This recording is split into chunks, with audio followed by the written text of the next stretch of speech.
Dando sequência, teremos agora o segundo painel, intitulado Efetividade da Execução Trabalhista no Pós-Reforma, iniciativa do juiz, responsabilidade patrimonial e desconsideração da personalidade jurídica.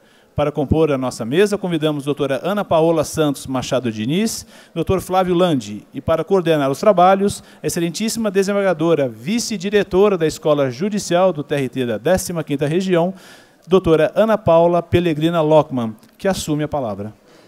Boa tarde a todos. É mais uma vez uma alegria estar aqui no 18º Congresso. Estamos dando início ao último congresso, ao último painel do primeiro dia do 18º Congresso. E agora, seguindo os debates da reforma, seguindo, mais uma vez, discutimos, refletimos, pensamos em conjunto sobre essa nova lei, sobre a reforma trabalhista. Vamos falar um pouco sobre execução. E estamos aqui, nesse momento, com dois grandes juízes do trabalho, que vão discutir sobre efetividade da execução trabalhista no pós-reforma, iniciativa do juiz, responsabilidade patrimonial e desconsideração da personalidade jurídica. São temas extremamente importantes para nós, extremamente importantes, em especial para os juízes de primeiro grau, que é assim que o processo retorna no momento da execução, são os juízes de primeiro grau que se deparam com essas questões, e aí temos dois grandes especialistas da matéria. Nós vamos dar início com a doutora, e quase minha xará, por uma questão de um U, não posso dizer que é minha xará, mas com a doutora Ana Paola Santos Machado Diniz, que é uma das grandes especialistas de execução, tem grandes trabalhos sobre o assunto, e eu agora vou, antes de passar a palavra para ela, vou fazer uma rápida leitura do seu extenso currículo. Ela é juíza titular da 34ª Vara do Trabalho de Salvador. Ela está convocada para substituir no TRT da 5ª Região, mestre em Direito pela Universidade Federal de Pernambuco, professora de Direito Civil da Universidade do Estado da Bahia, exerceu no biênio 2013-2015 a coordenação da Coordenadoria de Execução e Expropriação do TRT 5 e a coordenação de curso da Escola Judicial da 5ª Região. É a juíza baiana que mais esteve na 15ª Região ministrando cursos e proferindo palestras na Escola Judicial da 15ª Região. E é uma das juízas, como eu já disse, mais preparada e que mais conhece execução trabalhista. É uma responsabilidade grande, pode ter certeza. E como você sabe, Ana Paola, é um congresso, o mais importante congresso da 15ª Região, e é o mais importante para nós. Nós não somos bairristas, mas eu tenho certeza que é o mais importante congresso da Justiça do Trabalho do país. Então, mas não é nem um pouco bairrismo. Então, veja o tamanho da sua responsabilidade. Então, sem qualquer mais delongas, o palco é seu. Boa tarde a todos. Vejam que responsabilidade a minha, né? Depois dessa apresentação da minha quase xará, a desembargadora Ana Paula, né, a quem eu agradeço a gentileza, né? Tenho certeza que os atributos que me foram conferidos por ela são muito mais fruto da sua gentileza, da sua amabilidade natural, do que de merecimento. Agradeço imensamente, né, o convite do TRT da 15ª Região. Concordo que é o maior evento, né, nacional, maior congresso nacional de Direito do Trabalho e Processo do Trabalho. Até não poderia ser diferente, né, já que, depois da 5ª Região, parece que eu estou aparecendo mais na 15ª, né, então, estou ali, meu tribunal irmão, né, Então, gostaria de saudar a presença de todos, colegas, advogados, estudantes, agradecer o convite na pessoa do desembargador Emanuel Toledo, diretor da Escola Judicial e querido amigo. Nos conhecemos quando eu era coordenadora da Escola Judicial lá da 5ª Região, né, e passar ao nosso tema, já fazendo uma pequena advertência aos senhores, porque, assim como os palestrantes que me precederam, quando se fala em reforma trabalhista, tudo são primeiras reflexões, né? Pequenas e primeiras ponderações a respeito do tema. Estive aqui no início do congresso, na abertura, vi a palestra, né, que foi feita, a apresentação, né, os comentários que foram feitos pelo ministro Brito Pereira a respeito do cuidado, do grande desafio que nós temos como juízes do trabalho no interpretar, né, as modificações feitas tanto no direito material quanto no direito processual do trabalho. Ele chegou a mencionar que estamos sendo todos chacoalhados, né, com essa nova experiência, esse novo desafio. Eu digo que o meu cérebro está sendo tão chacoalhado a respeito da questão que está quase virando um chantilly, né, de tanta preocupação e tanta reflexão, né? Acho que tenho na Justiça do Trabalho já 25 anos, nesse mês de junho, agora, 19, eu faço 26 anos de magistratura trabalhista, né, e gosto de dizer, enfatizar, que estou no meu primeiro emprego, né?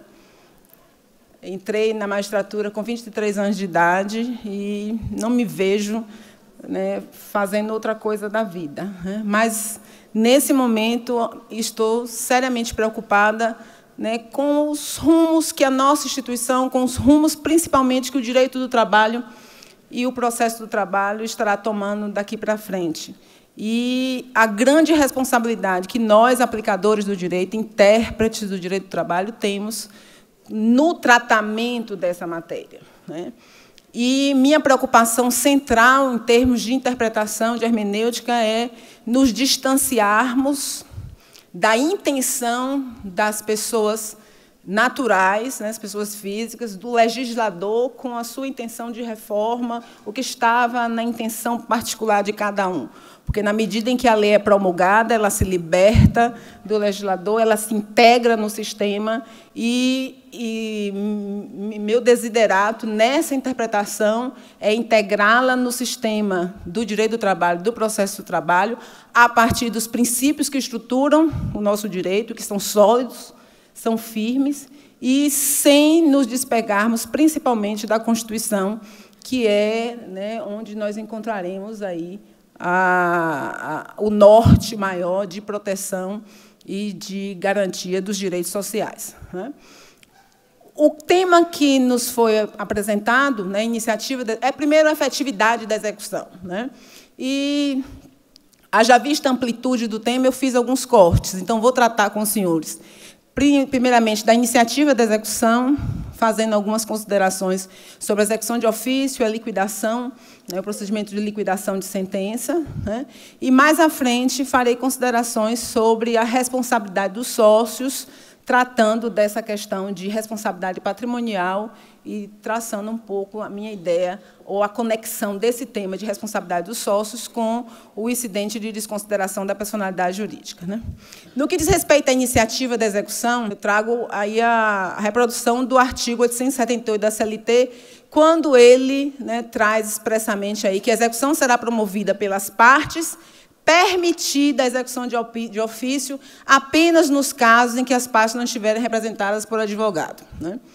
Como é inerente, né, à Lei 13.467, nós temos aí um cuidado de não interpretar literalmente os dispositivos da forma como eles estão postos, porque já vimos vários exemplos, e se repete no que diz respeito ao impulso da execução, né, que a interpretação isolada e literal não é a melhor interpretação. É impossível a interpretação da iniciativa da execução sem esse contexto do processo de execução trabalhista, o cumprimento de sentença, né, como um todo. E isso a partir das próprias contradições que nós vamos encontrar dentro do próprio sistema, dentro do próprio processo de execução trabalhista. Vejamos, né, o artigo 876, parágrafo 1 da CLT, que obriga o juiz a fazer a execução de ofício das contribuições previdenciárias. Né?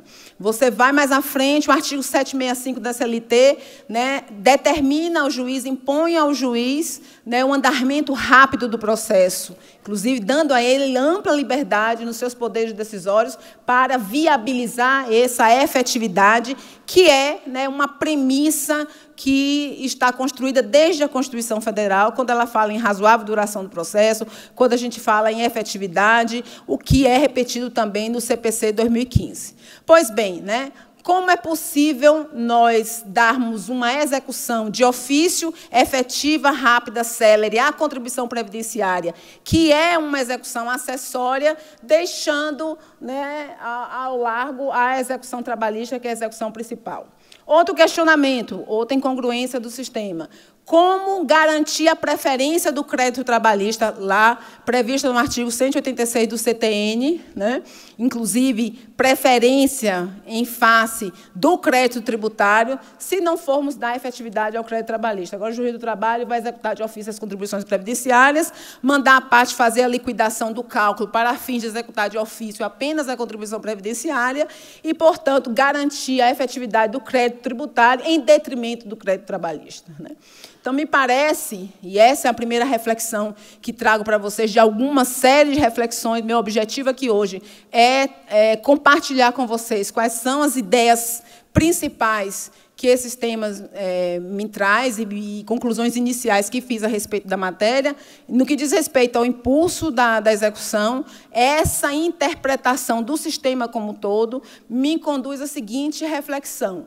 A execução de ofício, ela pode não ser mais impositiva para o juiz do trabalho, tá? Mas ela não é impeditiva que ele o faça. Se a parte estiver acompanhada de advogado, o juiz pode ou não dar o impulso à execução de ofício. Se a parte estiver no exercício do jus postulandi, ele tem o dever de impulsionar essa execução, né? E acrescento a isso, né, a própria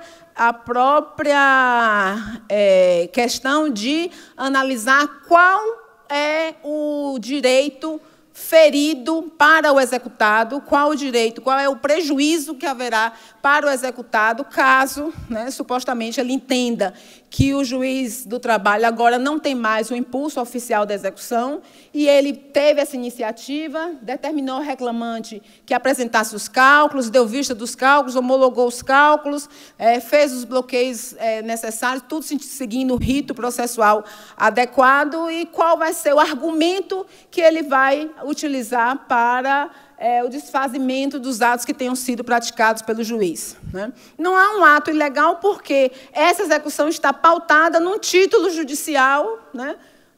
Seja transitado julgado, seja no âmbito de uma execução provisória. Ponto. Né? Então, se não há um direito vulnerado, vai se desfazer aqueles atos que tenham sido praticados de ofício pelo juiz, com que fundamento? Qual é o direito lesado? Então, nós temos aí como norte de orientação o princípio da transcendência, que, a meu ver, nos impede de não aproveitar os atos que tenham sido praticados, caso o executado se insurja com relação a esse início da execução de ofício. Segunda observação, né? Vejamos aquele que faz uma interpretação literal, né, da impossibilidade do juiz do trabalho de impulsionar a execução de ofício. Ah, beleza. Não pode impulsionar de ofício, mas o juiz, contrariando o texto da lei, da reforma, ele iniciou a execução de ofício, né? Determinou a secretaria que fizesse os cálculos foram feitos, abriu vista às partes se manifestaram, ele deu uma decisão apreciando eventual impugnação, e determinou a penhora de ofício, sem que ninguém solicitasse, e etc. E o executado acorda e diz, não, o senhor não podia ter começado lá atrás essa execução de ofício, então o ato é ilegal. Né? Na primeira manifestação do exequente, senhor juiz, eu considero todos os seus atos, convalido todos os seus atos que tenham sido praticados, inclusive que o senhor fez, adivinhando que era o meu interesse que fosse feito dessa forma. Né? Então, é minimamente incongruente nós trabalharmos em termos de efetividade, de um processo que deve ter uma duração razoável, de um processo que deve entregar uma prestação jurisdicional alimentar, né, que você não possa, né, hipoteticamente, fazer o aproveitamento desses atos que tenham sido praticados de ofício pelo juiz. Né? Inclusive, nós temos aí, na segunda jornada de Direito Material e Processual do Trabalho da ANAMATRA, né, um enunciado, né, específico sobre essa questão da inexistência de nulidade, né, no caso do impulso da execução de ofício. Outra questão que remete a essa iniciativa da execução é de fundo prático. Né? E trago a vocês uma preocupação com relação a isso, até pela experiência que tive nos 2 anos que fiquei como coordenadora lá da nossa central de execução no TRT da 5ª Região. Né? O manejo dos convênios judiciais. Né? Então, a pesquisa em vários dos convênios que nós temos como juízes disponibilizados, né, seja o CCS, né, seja o próprio SIMBA, seja os convênios de cartório, né, buscar informações relacionadas a instrumentos públicos que tem o SENSEG, etc., eles são ferramentas que somente o juiz tem disponível, somente o juiz alcança o resultado que é produzido por elas, né, tem a técnica, não estão disponíveis aí no mercado um câmbio negro, né, de convênios judiciais para manejo pelos advogados, e muitos dos resultados dessas pesquisas só funcionam se forem feitas sem o conhecimento, né, do devedor. Nós vamos aqui tratar do conto da carochinha, dizer que tudo na execução tem que ser transparente, tem que dizer onde está pesquisando, tem que avisar quais são as contas que estão investigando, e etc., porque né, lá na Bahia a gente usa muito esse termo, as maracutaias, as falcatruas que são feitas, elas são feitas mesmo para iludir, para encobrir do judiciário, né, essas transferências patrimoniais, para encobrir a existência de holdings e etc. Né? Avançando um pouco mais para tratar da questão da liquidação. Outra incongruência do legislador. No artigo 879, parágrafo 1º, para B, né, ele enfatiza: as partes deverão ser previamente intimadas para a apresentação do cálculo de liquidação, inclusive da contribuição previdenciária. Olha, lembra, a contribuição previdenciária, ela é de execução de ofício do juiz, ele é obrigado a executá-la, independente da iniciativa da parte. Ah, mas eu não tenho o cálculo para poder cumprir esse meu dever de execução de ofício da contribuição previdenciária. E como a secretaria pode não ter estrutura para fazer esse cálculo, então eu sou obrigado a intimar as partes para apresentar o cálculo. Então, essa intimação, esse início da liquidação, ela é de ofício, ela é impositiva. O juiz deve fazer essa intimação. Então, o legislador está dizendo aí que eu vou intimar a parte para apresentar o cálculo, vai ter o esforço do cálculo para que eu só possa fazer a execução de ofício da contribuição previdenciária, né? Enfim. Né? E aquela argumentação da doutrina, o fundamento da doutrina de que a liquidação, e é efetivamente no nosso código, na nossa CLT, a liquidação é um incidente cognitivo da execução. Então, na verdade, é outra confirmação dessa impossibilidade de interpretação literal do artigo, né, 878. Né? Ainda com respeito à liquidação de sentença, houve uma mudança no artigo 879.2 da CLT, parágrafo 2º da CLT, no que diz respeito àquela dualidade de ritos para a liquidação. Antes você podia, eu não sei qual é a praxe aqui no TRT na 15ª, mas lá na Bahia prevalecia muito mais até o rito da homologação direta do cálculo. Apenas quando o cálculo era mais complexo, um valor econômico maior, o juiz fazia a opção de abrir vista à reclamada ou à executada dos cálculos antes de fazer a homologação, ou seja, nós jogávamos para a fase dos embargos da execução toda a discussão relacionada aos cálculos. Aqui a mudança é clara, né? Não há mais uma opção do juiz de utilizar uma forma ou um método ou outro de acertamento do cálculo de liquidação, certo? De modo que ele é obrigado a elaborar os cálculos, seja pela Secretaria da Vala, seja por uma das partes, normalmente é pelo reclamante ou exequente, ele deve abrir vista à parte contrária. E aí nós vemos claramente uma opção do legislador pela segurança jurídica, né, que era um dos grandes questionamentos que se fazia à dualidade rito, era a insegurança que havia para o executado quando ele tinha que garantir uma execução, seja com bem, seja com depósito de dinheiro, seja com seguro, de valor que era feito unilateralmente pelo exequente e que poderia ultrapassar em muito o valor, né, efetivo da dívida, comprometendo, muitas vezes, uma liquidez, né? Tá bom, convenhamos que essa distorção acabava acontecendo em determinados casos, embora a margem de erro nos cálculos de liquidação não seja nada tão assombrosa assim, que pudesse trazer uma inviabilidade, até porque nós tínhamos o remédio da exceção de pré-executividade, que servia para contornar os abusos e os exageros que se manifestavam nesse momento. Tá bom, mas houve uma preferência agora pela segurança jurídica, está claro no legislador, só que aí, uma vez cumprido o objetivo da segurança jurídica, é preciso ficar atento para a necessidade de celeridade e efetividade da execução. Observem que, apresentado o cálculo pelo exequente, abre-se vista ao executado para se manifestar no prazo de 8 dias. Né? Nessa impugnação, ele deve indicar os itens e valores objetos da sua discordância. Então, essa impugnação não pode ser uma impugnação genérica. É uma impugnação que deve ser a semelhança lá, né, da impugnação que se faz para fins de agravo de petição, de embargo de execução, etc.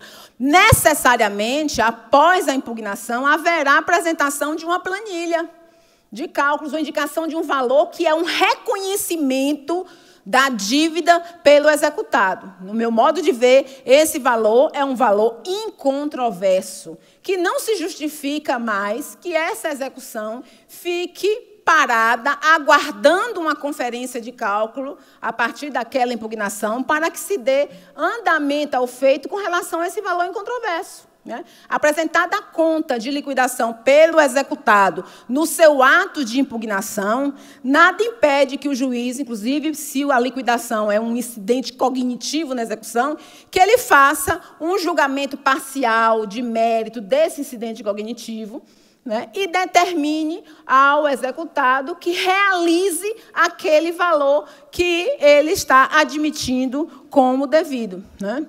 Não se trata nem apenas de intimá-lo propriamente para garantir a execução. A garantia é para uma discussão a respeito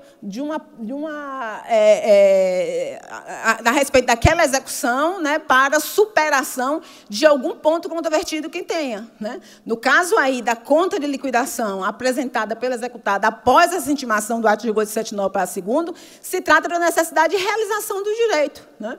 Ele tem um prazo, ele deposita ali aquele valor, e, se não fizer, haverá uma possibilidade do juiz fazer um bloqueio e imediato pagamento ao credor, porque aquele valor ali é incontroverso. O processo segue à frente para a conferência de cálculo, etc., para ver se vai haver crédito remanescente, porque pode ser que o executado tenha realmente muita razão na sua impugnação e que o montante do crédito trabalhista se resuma àquilo que ele está ali apresentando. Né? Recentemente, até recebi lá no gabinete, né, um mandado de segurança tratando dessa matéria. Estou aguardando agora qual vai ser o entendimento da turma, mas dei a segurança pretendida pela parte no sentido de determinar o prosseguimento imediato da execução com relação a esse valor incontroverso. Então, nesse ponto, por incrível que pareça, tem determinadas situações na reforma trabalhista que do limão a gente pode transformar numa bela limonada. Aqui nós temos uma condição de limonada,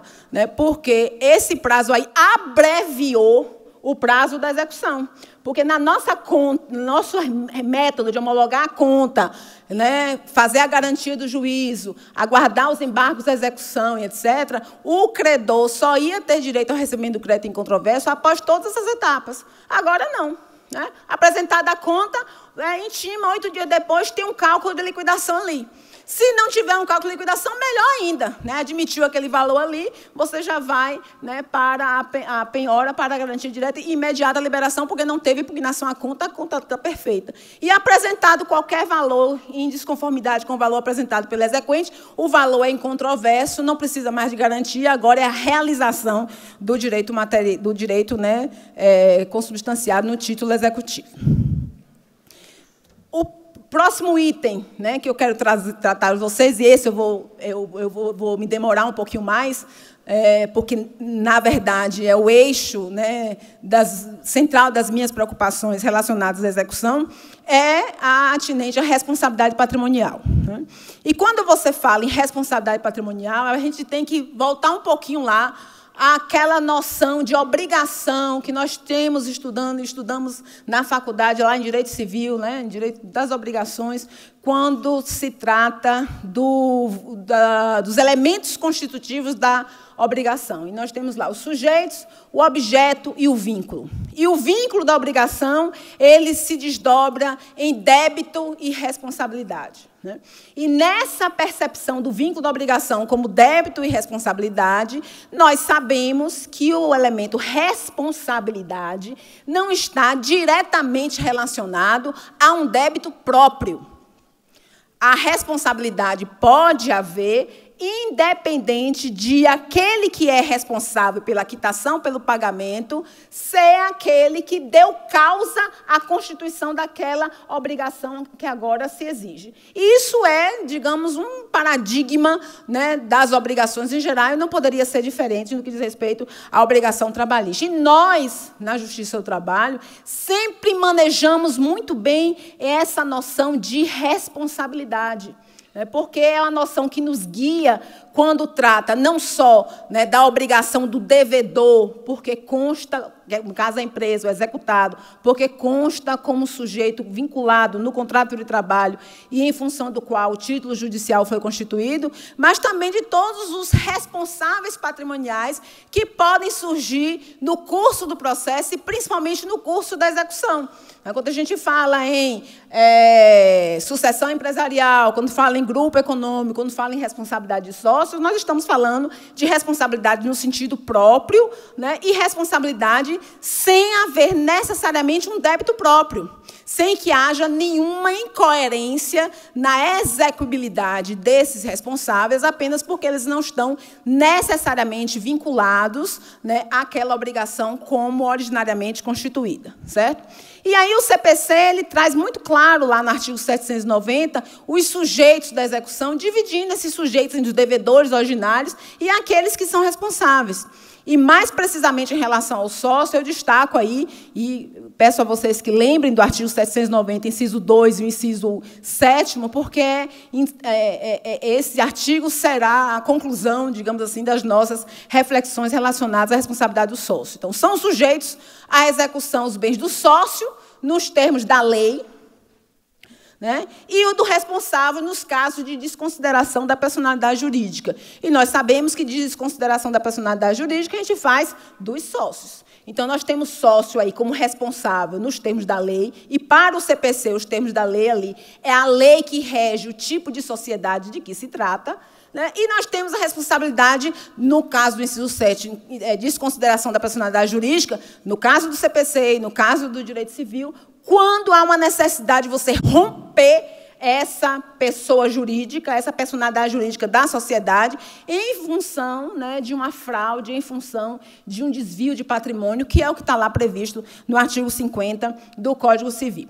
Pois bem, como é que a gente vai transportar essas noções para o direito do trabalho? O primeiro ponto de partida é o artigo 2º da CLT. E Jesus é tão bom, maravilhoso, que esqueceram do artigo 2º da CLT, gente. Esqueceram. E está lá no artigo 2º, muito claro, né, o norte que sempre nos guiou, né, desde que, segundo minha avó, Adão era inspetor no paraíso, né?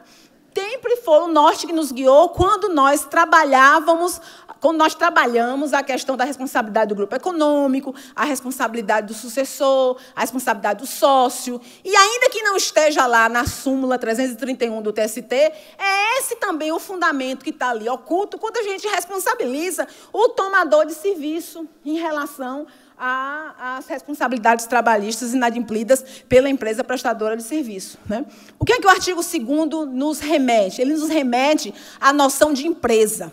E, para o direito do trabalho, a noção de empresa não é necessariamente igual à noção de sujeito do contrato de trabalho.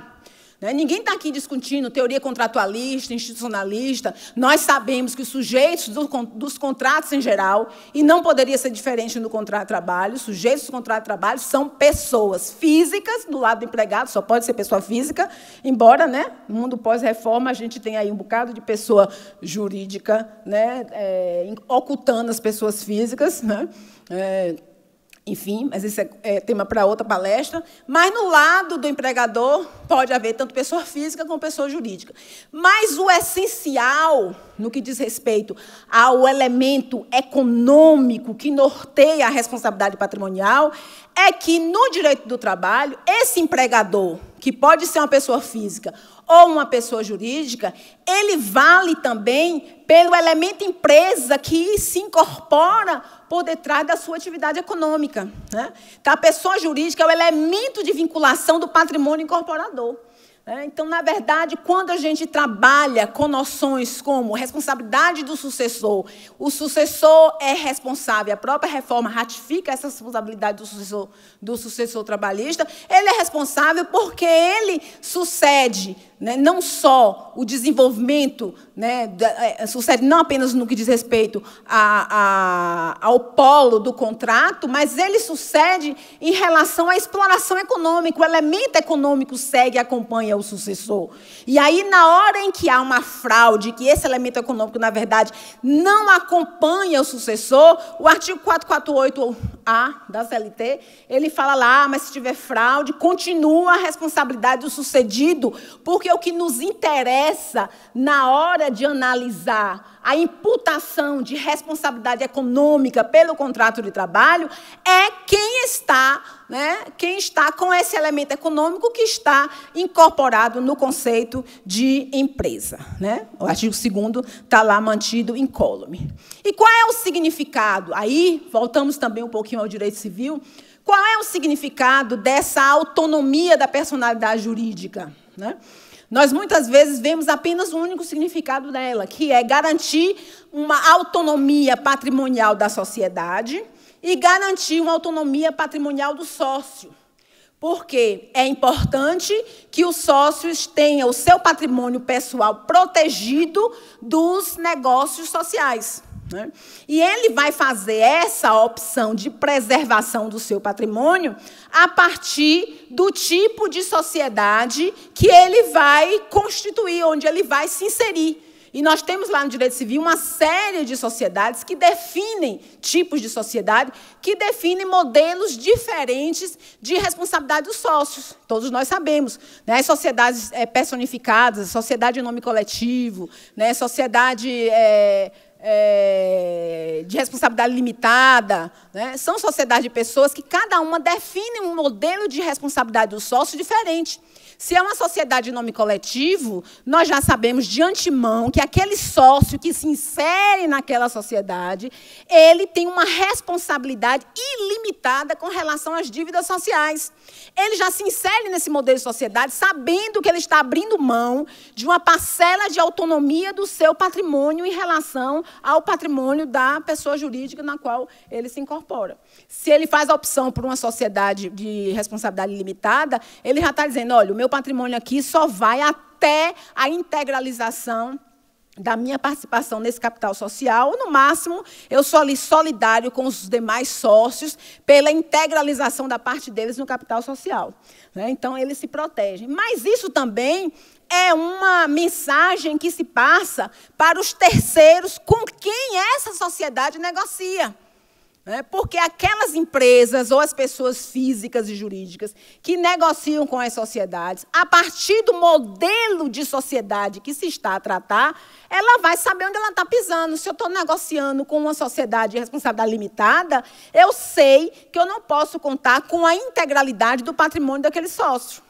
Se eu estou negociando com uma sociedade em nome coletivo, não, beleza, aquele sócio ali ele tem responsabilidade ilimitada em relação às dívidas sociais. Se é uma SA, eu sei que não tem responsabilidade, só os sócios gestores comprometem seu patrimônio próprio, porque cada um só participa, né, no montante necessário à integralização, né, daquelas ações. Pois bem, né, e o direito do trabalho nessa história? Né? O empregado, como ele se insere na empresa, ele não pode estar caracterizado nessa posição do terceiro que negocia com a sociedade. Observe, ele se incorpora dentro daquele aspecto econômico que é a empresa, capital, trabalho, que é explorado para produzir riqueza. Né? Então, é diferente numa relação de consumo, numa relação civil, em que as pessoas estão de fora da empresa. Né? Na verdade, a percepção que eu tenho hoje, a partir do momento em que nós, na Justiça do Trabalho, começamos a aplicar, né, a teoria da desconsideração da personalidade jurídica, com aquele nominho, né, estrambólico que tem lá, que eu não sei nem pronunciar, né, desregulado, aquilo ali, né, nós passamos a deixar de mão o artigo 2º da CLT, né, quando fala da empresa, pessoa jurídica como elemento incorporador, e que nós continuamos a trabalhar com essa ideia, quando é grupo econômico, quando é sucessão empresarial, e com sócio não. Fomos na onda, né, da desconsideração, etc., quando, na verdade, não precisava desconsiderar a personalidade jurídica. Porque o empregado, estando dentro da empresa, ele já contava com essa garantia do aspecto econômico ali da empresa, para onde vai o capital, para onde vai os bens, né? Ele tem o seu contrato de trabalho garantido por aqueles que se apoderam desse elemento econômico. E os sócios que ganharam a partir desse elemento econômico passarão a ter responsabilidade pelas dívidas trabalhistas em função disso. Beleza. Mas o estrago já foi feito, a gente incorporou na nossa jurisprudência essa ideia. Só que eu agora, a partir da reforma trabalhista, começo a vislumbrar, né, algumas luzinhas, por incrível que pareça, algumas luminosidades que podem nos ser favoráveis para a retomada do artigo 2º, enfatizando essa necessidade de prender o elemento responsabilidade patrimonial trabalhista a, efetivamente, essa noção de empresa, de elemento econômico, de aproveitamento desse elemento econômico. Né?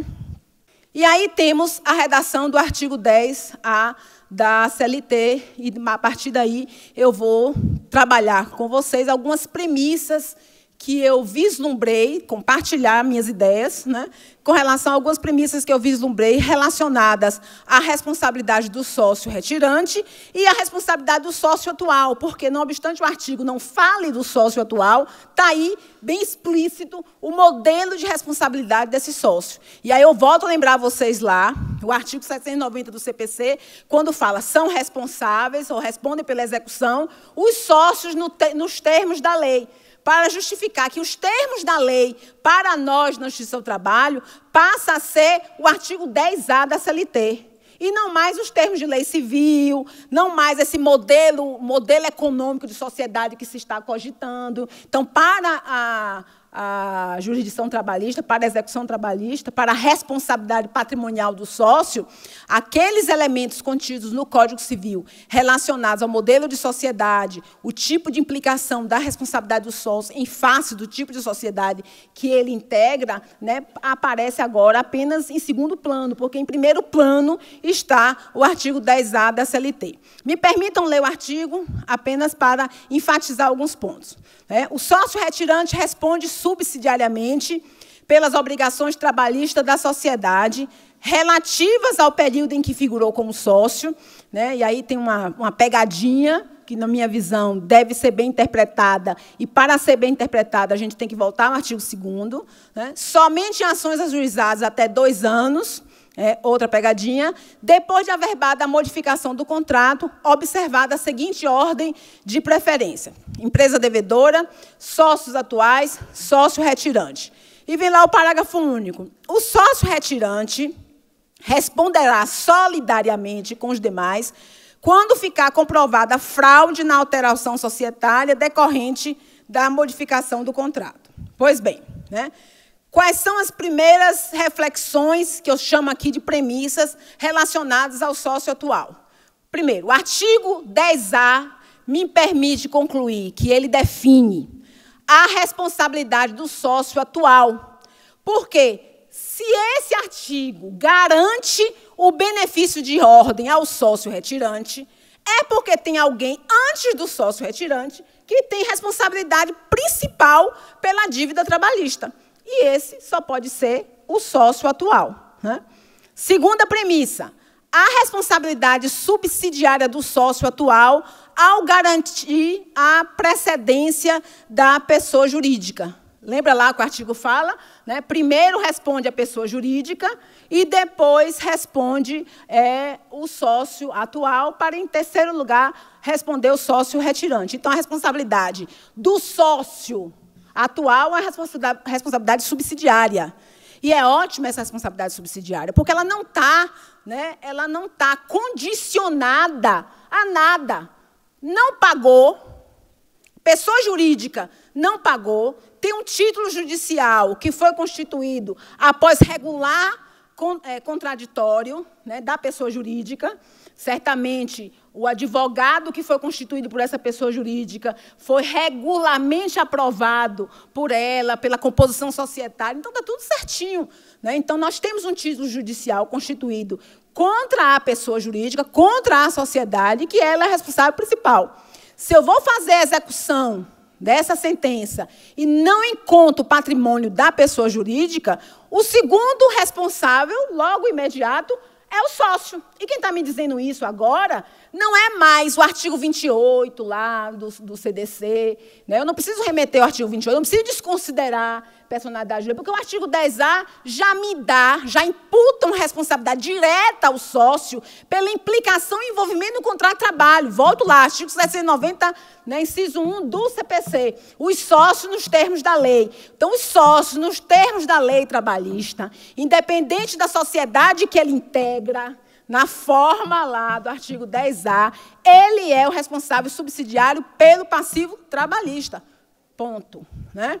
E essa responsabilidade é objetiva, porque não tem nenhuma condicionante no artigo relacionada, ou nenhuma limitação relacionada a essa responsabilidade. Sequer limitações relacionadas à cota social, se ele tem 2%, 10%, 20%, porque os sócios, uns com os outros, né, eles têm uma solidariedade interna.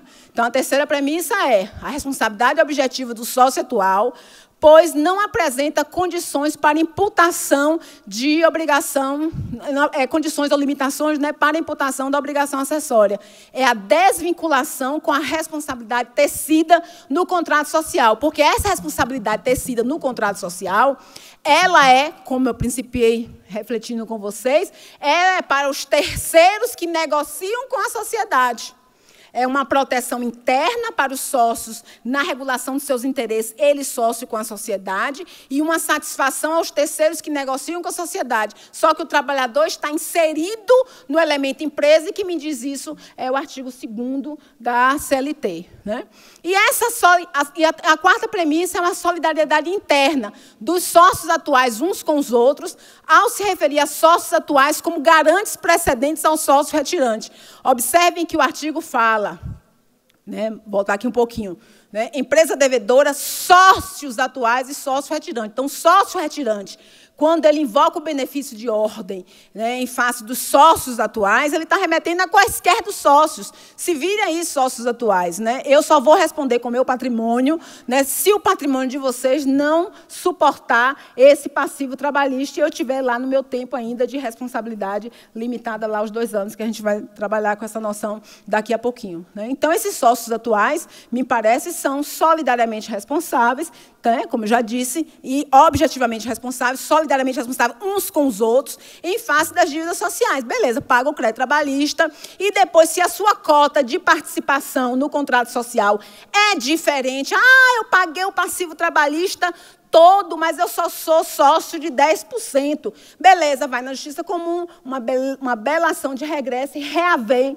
tudo aquilo que pagou, além da sua cota de participação social. Porque a intenção do legislador foi garantir, né, o adimplemento do crédito trabalhista. Né?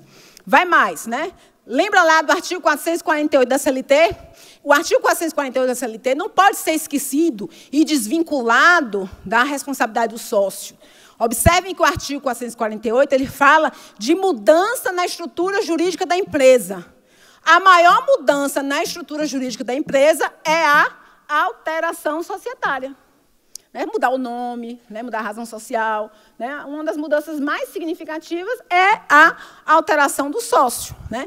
E aquilo que nós, muitas vezes, interpretávamos apenas visualizando, né, uma modificação da atividade econômica, a transposição dessa atividade econômica de uma pessoa jurídica A para a pessoa jurídica B, não pode mais se limitar a essa questão. E, nesse ponto aí, o artigo 1025 do Código Civil nos traz uma regra subsidiária de confirmação do que eu estou dizendo com relação à responsabilidade do sócio, né, que entra novo numa sociedade, com relação ao passivo trabalhista existente naquela sociedade. Seja esse passivo constituído no seu tempo de sociedade, seja um passivo velho que estava lá, quando ele chegou na sociedade existia, os processos que estão em curso, as dívidas que estão inadimplidas. E isso acontece não apenas com o passivo trabalhista, mas com qualquer passivo da sociedade. Vejam o que diz o artigo 1025 do Código Civil. O sócio admitido em sociedade já constituída não se exime das dívidas sociais anteriores à admissão. Portanto, o sócio atual é responsável por sucessão pelo passivo trabalhista não adimplido quando da alteração societária, o que abrange as execuções em curso. Né? Ele está como sócio, ele acaba tendo, né, sendo atraído pela responsabilidade subsidiária, independentemente do tempo de sociedade que ele tenha, bastando que ele tenha a condição de sócio atual. Né? E agora, em relação ao sócio retirante, né, que é o objetivo central do artigo 10A, embora não seja o único. Né? Que é que eu entendo como premissas estabelecidas ali em relação ao sócio retirante. A primeira, né, o artigo 10A define a responsabilidade objetiva e subsidiária do sócio retirante. Não teria por que a responsabilidade do sócio retirante ser menor em termos de amplitude do que a do sócio atual, porque o artigo 10A não faz qualquer distinção com relação à sua condição de participação. Apenas lhe garante o benefício de ordem, que é o que a gente vê aí no inciso no item 3. Então, o benefício de ordem está previsto no artigo 10A em favor do sócio, mas esse benefício pressupõe indicação de bens. E essa indicação de bens é uma exigência que está lá no artigo 695, parágrafo 2º do CPC.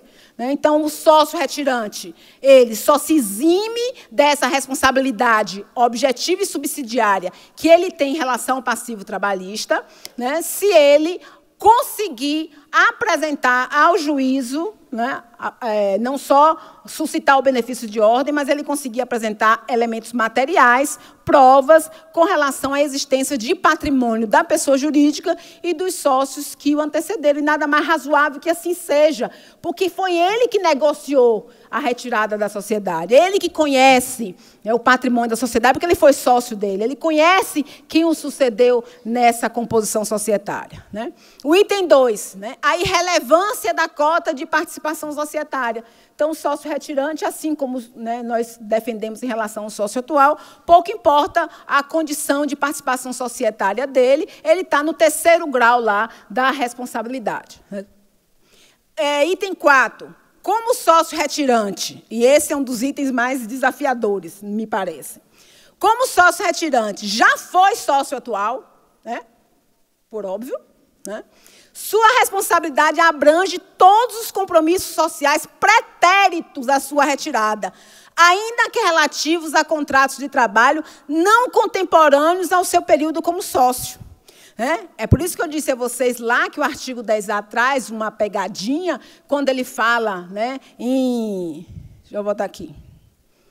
relativas ao período em que figurou como sócio, porque esse relativo ao período em que figurou como sócio, me parece, só pode ser o período em que ele figurou como sócio a partir da retirada dele. Porque, observem, quando ele entrou como novo na sociedade, no momento em que ele era sócio atual, ele trouxe para a sua responsabilidade, né, todo o passivo trabalhista que estava pendente. E ele continuou lá, 1 ano, 2 anos, 3 anos, 4 anos como sócio, e esse passivo ele não conseguiu resolver integralmente, vixe, já tem um cartão vermelho aqui, no tempo da sua inserção nessa sociedade, né?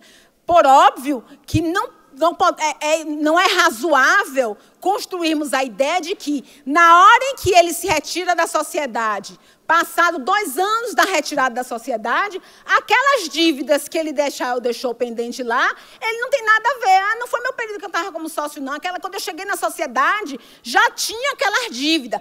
Agora que eu estou saindo, eu estou deixando elas lá, entendeu? Então, eu não tenho nenhum comprometimento, não. Meu comprometimento é apenas com as dívidas que estão constituídas ali no período exato em que eu estava na composição societária. Me parece uma incorreção. Então, abrange todos os compromissos sociais pretéritos à sua retirada, ainda que relativas a contrato de trabalho não contemporâneos ao seu período como sócio, né?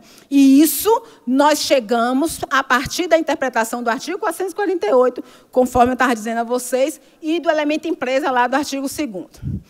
Mais à frente, né? Também o artigo 10A define a expressão relativa ao período em que figurou como sócio, busca impedir que o sócio seja responsável pelos contratos de trabalho ou dívidas trabalhistas constituídas após sua retirada. Me parece o mais óbvio. Eu fui sócia, né? Quando eu saí da sociedade, ela tinha um passivo lá que eu não consegui, na época na minha época, né, de sócia, um passivo de 50 mil que eu não consegui resolver, incluindo dívidas antigas e os contratos de trabalho que foram constituídos durante a minha inserção na sociedade, e eu paro ali. Eu fico lá com os 50. Né? Ainda que ele continue responsável nos próximos anos, né, em função do tempo de espera a partir da sua retirada, aqueles contratos de trabalho que foram constituídos após a sua retirada, por óbvio, não devem a eles ser imputados a responsabilidade. E digo mais, né, inclusive até aquelas obrigações trabalhistas que foram constituídas de contratos que iniciaram a vigência no tempo em que ele era sócio, mas que continuaram, ele saiu da sociedade, mas os contratos de trabalho continuaram naqueles deveres de FGTS, parcelas periódicas que se seguiram após a retirada desse sócio. Item 6. Em situações de fraude, há responsabilidade solidária entre o sócio atual e o sócio retirante. Né?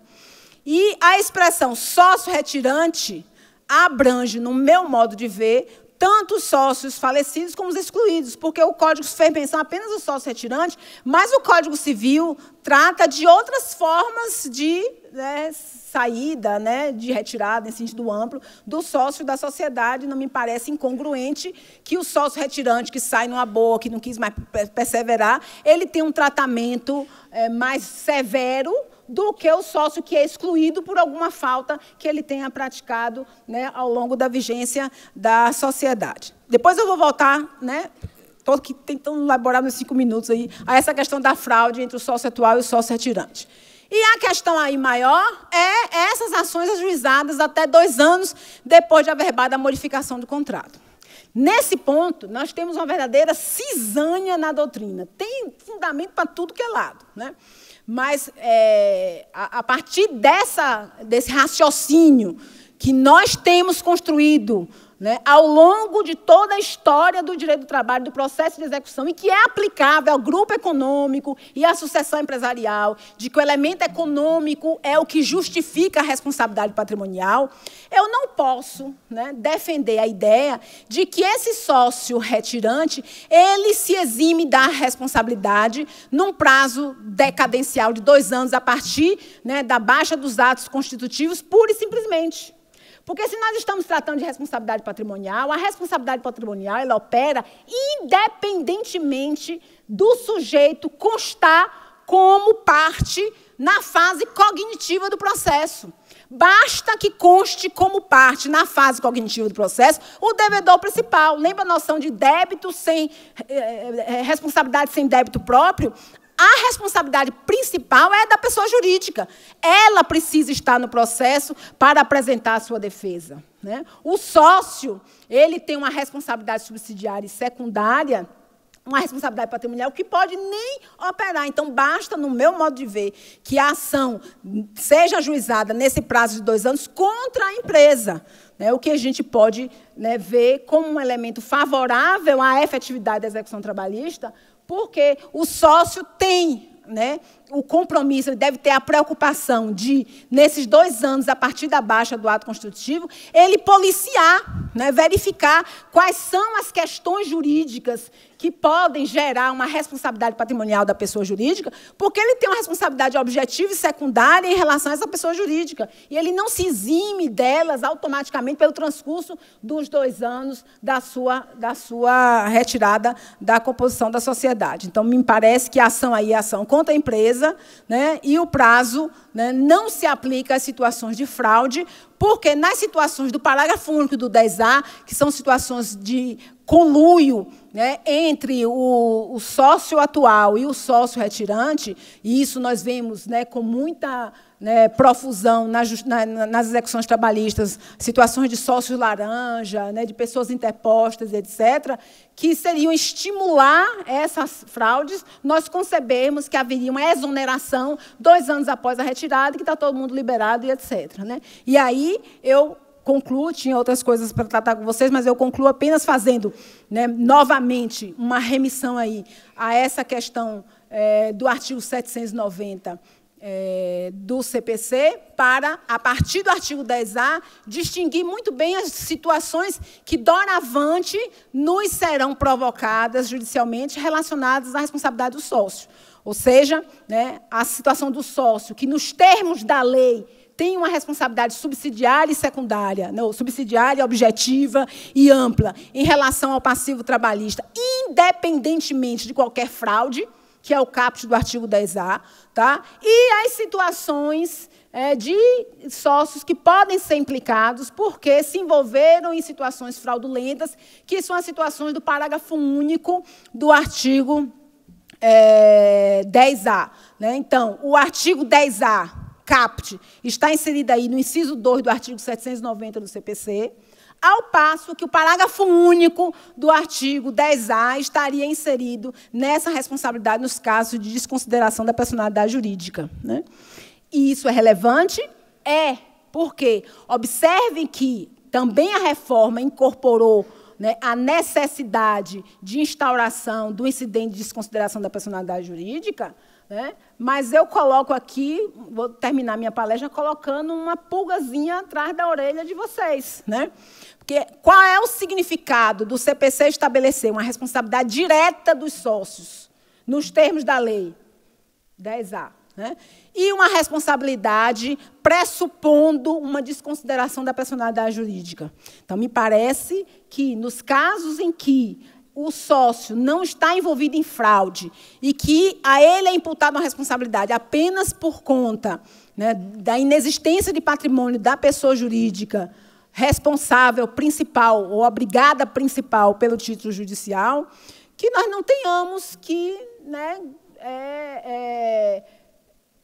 que instaurar uma cognição aprofundada ou uma investigação mais aprofundada a respeito dessa responsabilidade do sócio, até porque me parece que o único argumento que ele pode utilizar para exonerar-se da sua responsabilidade é dizer que ele nunca foi sócio, que o contrato social lá está fraudulento, que ele não está lá, né, não é ele, é um homônimo, né, ou que ele apresente o benefício de ordem com indicação dos bens. Agora, nas situações de fraude, há uma necessidade de uma cognição mais demorada, porque, primeiro, você tem que investigar se houve uma situação de fraude, né, apresentar ou buscar provas relacionadas a isso, e me parece que a desconsideração da personalidade jurídica, né, nos termos como está previsto no CPC, com suspensão do processo, recurso sem garantia da execução e etc., somente deva ser tolerada nos casos em que se investiga fraude, em que haja uma necessidade de uma construção, né, cognitiva, com ampla produção de prova, possibilidade de inversão de prova, etc., etc. mais. Mas nos casos em que a responsabilidade ela é subsidiária, direta, imediata, ampla, como está lá, e eu faço a leitura do artigo 10A nesse sentido, me parece que nós temos aí, se mantiver a ideia de que deva haver incidente de desconsideração, até mesmo nessas situações, que seria um incidente brevíssimo, né, com uma ênfase maior na concessão daquelas tutelas de urgência que são permitidas, isso se não passar um projeto de lei aí, né, que tem aí, vocês sabem, para cortar todas as tutelas de urgência em incidentes de desconsideração da personalidade jurídica. Né? Me desculpem aí pelo jeito assoldado do baiano, né? Pelo sotaque, porque me disseram que eu tenho sotaque, e eu não estou achando que eu tenho sotaque. Eu acho que todos vocês é que têm sotaque, né? Está vendo uma incoerência aí nessa afirmativa. Né? Mais uma vez agradeço o honroso convite do TRT da 15ª Região, espero que tenha atendido a necessidade de vocês. Né? As expectativas, né, suscitadas aí pela desembargadora Ana Paula foram muito altas, né, para eu conseguir chegar, eu espero que tenha pelo menos me aproximado um pouquinho, né, do objetivo do Congresso. Né? E, ainda lembrando um pouco as ponderações que foram feitas pelo ministro Brito Pereira no início desse Congresso, em que ele falou, vamos com moderação, vamos interpretar com moderação, vamos ter calma, reflexão. É bom que o TST tenha essa ideia de não apresentar fundamentos em tese, né? E vamos devagar, porque o santo é de barro. Né? E eu pensava lá com meus botões, não, o santo não é de barro, ministro. O santo é de carne e osso. E ele sangra. Né? E porque ele sangra, e porque nós temos uma justiça comprometida com o social, é que preciso que, nesse momento histórico da justiça ao trabalho, está difícil, a quantidade de processos está grande, essas caixinhas do PJE deixam qualquer um maluco. Né? Até já disse lá, olha, quem quiser me dar presente, não me dê em caixinha, eu vou preferir numa embalagem simples ou sem embalagem. Né? Porque atrás de cada caixinha daquela ali, né, cada processo ali, tem pessoas que esperam, que têm expectativas, né, de solução dos seus problemas, sejam os seus problemas dos seus negócios. Né? Nós temos também aí as preocupações dos empregadores, mas principalmente do trabalhador. Né? Num momento tão significativo como esse que nós vivemos no nosso país, com crise econômica, com desemprego crescente, né, com precarização das relações de trabalho. Então, está difícil, a gente se cansa, nós temos filhos, nós temos marido, nós temos o nosso tempo limitado, o PJE cansa as vistas. Né? Mas que esse trabalhador, ou esse homem que está por trás do processo de carne e osso e que sangra, nos inspire e nos oriente no melhor sentido, né, dos julgamentos. Muito obrigada.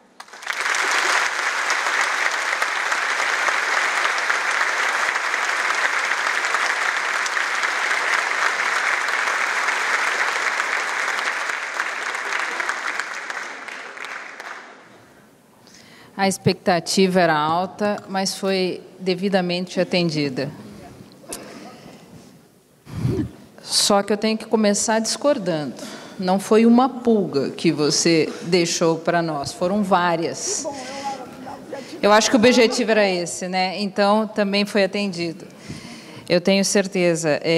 Ouvindo atentamente a sua palestra, me fez lembrar o processo legislativo que nós tivemos o ano passado, muito rápido, de forma bastante assodada, como todos nós sabemos. O período de vacatio legis também muito curto, principalmente se lembrarmos o comparado ao processo do processo civil, do Código de Processo Civil, que foi de 1 ano, e as críticas que nós tivemos da mídia, de vários setores da sociedade, que tinha que ser mais curto ainda, que nós já tínhamos uma lei muito, uma lei efetiva, que tinha que ser aplicada imediatamente, uma lei objetiva, uma lei fácil, e as palestras anteriores à sua palestra, e tenho certeza que a do Flávio, tenho certeza que as próximas, e de congressos de ontem, congressos de amanhã, certamente demonstram quantas reflexões ainda temos que ter, quantos pensamentos, quantos bons sensos, como disse a desembargadora Gisela na palestra passada, e quanto equilíbrio nós vamos precisar ter nas nossas decisões, enfim, em tudo que nós agora, principalmente com os processos que estão chegando. Eu fico, sob certo aspecto, eu tenho até uma certa felicidade de estar no tribunal e de não ter que ter um certo enfrentamento dessas questões, porque estaria mais apavorada do que estou de estar refletindo sobre essas questões tão intrincadas da execução hoje, que são a questão principalmente da responsabilidade patrimonial e da desconsideração da responsabilidade, da desconsideração da personalidade jurídica que estamos enfrentando agora.